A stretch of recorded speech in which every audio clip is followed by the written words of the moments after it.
Friends, good morning to all, and today I am going to discuss rule number 17 of 120 rules of grammar, as we have doing our 120 rules series of grammar.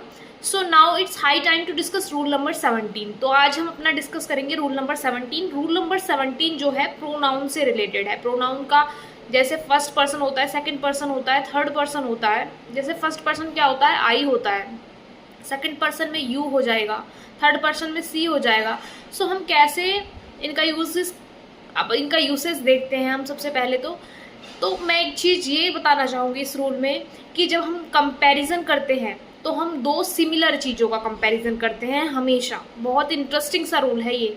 हम हमेशा दो similar चीज़ों का comparison करते हैं, ना तो same चीज़ का कंपैरिजन करते हैं और ना ही डिफरेंट चीज़ का कंपैरिजन करते हैं. जैसे मैं डेयरी मिल्क का कंपैरिजन किटकैट के साथ तो कर सकती हूँ, लेकिन मैं डेयरी मिल्क का कंपैरिजन अपनी पड़ोस वाली आंटी के साथ नहीं कर सकती हूँ, वो उस कैटेगरी में नहीं आती.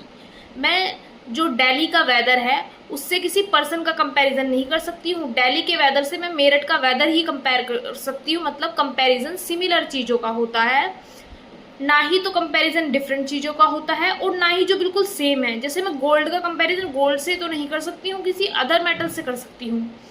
सो जैसे मैं बोलूँ I admire Ram more than he, इसका क्या मतलब बैठता है? क्या ये सेंटेंस सही है? I admire Ram more than he, ये सेंटेंस सही है क्योंकि मैंने ही लगाया. इसका मतलब ये बैठता है कि मैं राम को एडमायर करती हूँ और ही जो है वो भी राम को एडमायर करता है, लेकिन मैं ज़्यादा करती हूँ. I admire Ram more than he, मतलब ही भी राम को एडमायर करता है और मैं भी करती हूँ, लेकिन मैं ज़्यादा करती हूँ. तो ये सेंटेंस सही है हमारा. दूसरा सेंटेंस अगर मैं बोलूँ I admire Ram more than him, I admire Ram more than him, तो इसका क्या मतलब होता है? ये सेंटेंस भी सही है कि मैं अब राम को भी एडमायर करती हूँ और वो जो हिम है उसको भी मैं एडमायर कर रही थी, लेकिन राम को मैं ज़्यादा एडमायर कर रही हूँ और हिम जो है उसको मैं कम एडमायर कर रही हूँ. अब मैं बोलूँ I like chocolates more than he, मतलब ही को भी चॉकलेट पसंद है, मुझे भी चॉकलेट्स पसंद है, लेकिन मुझे ज़्यादा पसंद है. I like chocolate more than he.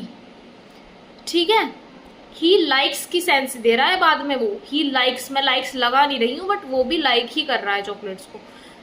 whatever he is. So अगर मैं ये बोलूँ I like chocolates more than him, कि मुझे उससे ज़्यादा चॉकलेट्स पसंद है, I like chocolates more than him, तो अब ये सेंटेंस हो जाता है गलत, क्योंकि किसी पर्सन का कंपैरिजन मैं चॉकलेट्स के साथ नहीं कर सकती हूँ.